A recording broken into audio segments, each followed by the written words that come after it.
हरे Krishna. Logical Gita की 13th video में आपका स्वागत है। श्री गुरुदेव को प्रणाम। आइए श्री राधा गोविंद देव जी की कृपा से आज के प्रश्न पर चर्चा करते हैं। आपकी सेवा में नरहरि प्रहलाद दास। तो आज का प्रश्न है कि जीवन के सुखों और दुखों से कैसे निपटें। मतलब सिर्फ दुखों से कैसे निपटें ये नहीं है, प्रश्न ये है कि सुखों से कैसे निपटें। क्योंकि जितने दुख तंग करते हैं कई बार उतने ही सुख भी तंग कर देते हैं। हम अभिमानी हो जाते हैं, ओवर कॉन्फिडेंट हो जाते हैं, और भी कई समस्याएं पैदा हो जाती हैं, जरूरत से ज़्यादा सुखी, जरूरत से ज़्यादा सफल होने पर भी। तो एक भक्त को कैसे अपना जीवन बिताना चाहिए, इस बारे में एक छोटा सा हिंट मैं आज इस छोटी सी वीडियो में आपको देने की कोशिश करूंगा। इस बारे में भगवत गीता के दूसरे अध्याय के 14वें श्लोक से हम थोड़ी चर्चा करेंगे। मात्र स्पर्शा तु कौन्तेय शीत उष्ण सुख दुखदा आगम अपायिना नित्या तांत तिक्ष्व भारत। श्री भगवान कह रहे हैं मात्र स्पर्शा तु कौन्तेय, शीत उष्ण सुख दुखदा। सुख दुखदा यानी कि जैसे सुख और दुख हैं वैसे ही शीत और उष्ण है, यानी सर्दी और गर्मी।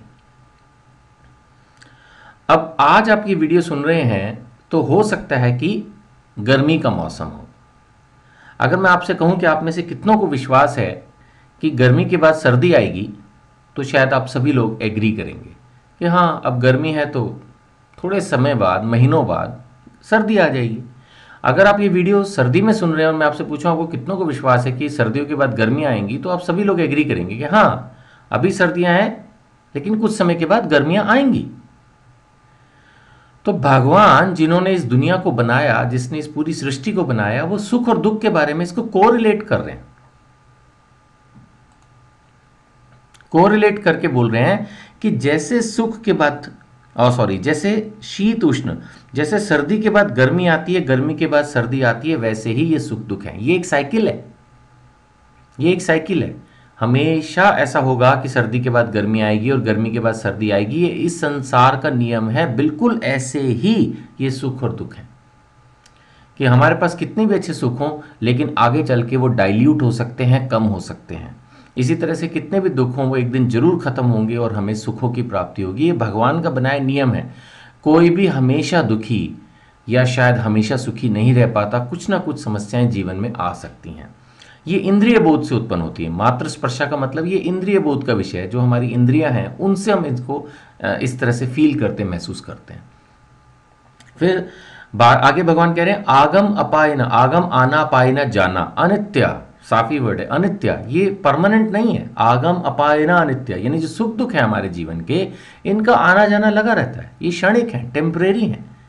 तान उनको तितिक्षुआ भारत, तितिक्षुआ मीन सहन करना, इसको सहन करना सीखो हे भारत।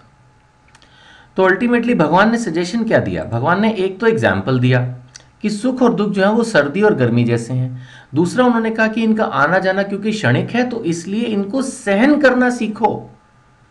भगवान ने कितना अच्छा शब्द यूज किया है। सहन करने को भी नहीं कहा, सहन करना सीखने को कहा है। ये बात तो फैक्ट है कि किसी भी चीज को सीखना पड़ता है। ऐसे सुख और दुख को भी सहना है। दुख में सहकर भी समभाव बनाए रखना है। अपनी जो नियमित सेवा है, कार्य है, उनको बंद नहीं करना। और सुख को भी सहना है। जैसे मैंने शुरू में भी क्वेश्चन के अंदर भी इस पॉइंट को उठाने की कोशिश की कि सुख को भी सहना है। बहुत ज्यादा अगर हम सक्सेसफुल हो तो अभिमानी ना हो जाए। बेसिकली सुख को सहने का अर्थ यही है कि तब भी हम शालीन बने रहें, डाउन टू अर्थ रहें। क्योंकि अगर सफलता भी पची नहीं तो टेम्परेरी होगी, एक दिन फिर वो जल्दी चली जाती है। यह आमतौर पर होता है। कुछ लोग जब बहुत सक्सेसफुल हो जाते हैं, बहुत अभिमानी हो जाते हैं, और फिर शायद लोग उनको अपने मन में बुरा भला कहते हैं, उसका असर होता है, या कोई टोक लग जाती है, या कुछ और हो जाता है, और वो सफलता भी फिर फटाफट जो है चली जाती है। तो इसलिए सजेशन यही है कि चाहे सुख हो या दुख हो, भगवत गीता यही सजेस्ट करती है, इस श्लोक में नहीं और बहुत सारे श्लोकों में, कि जो भक्त है वो समभाव रहता है। समभाव मतलब वो शांत रहता है। दुखों को वो ये सोचकर सह लेता है कि ये तो मेरे कर्मों का फल है, चलो कोई बात नहीं, ये दिन भी निकल जाएंगे। और सुखों के मामले में ये सोचता है कि भगवान ने मुझ पर कृपा की है, चलो ठीक है। तो सुखों में भी शांत रहना, दुखों में भी शांत रहना, यही सुख दुख को सहना सीखने की बात है। यही है बस, कि अपनी बड़ाई अपने मुख से ना करें, कोई कर भी रहा हो तो उसको सच ना माने, उसको यही माने कि ये तो मेरे गुरु का आशीर्वाद है, माता पिता का आशीर्वाद है, भगवान ने आशीर्वाद दिया है, उन्हीं को श्रेय देकर उस चीज़ को सहन कर ले, शांत हो जाए। अब यहाँ पर देखिए भगवान ने अर्जुन के लिए भी दो शब्द यूज़ किए। शुरू में यूज़ किया कौन्तेय और बाद में यूज़ किया भारत। भगवान अर्जुन जी के लिए जो शब्द यूज़ करते हैं उसका भी महत्व है। शुरू में वो कह रहे हैं, ओ बच्चे, एक तरह से उन्होंने कौन्तेय एक बच्चे की तरह लिया कि तुम तो कुंती के पुत्र हो, तो एक बच्चे की तरह कहा कि सुख दुख जो है इसको शीत उष्ण की तरह लेना है। और फिर जब सहन करने की बात आई तो उन्होंने कहा भारत, कि भारत वंश के तुम हो, महान हो, तो सुख और दुख को सहन करना सीखो।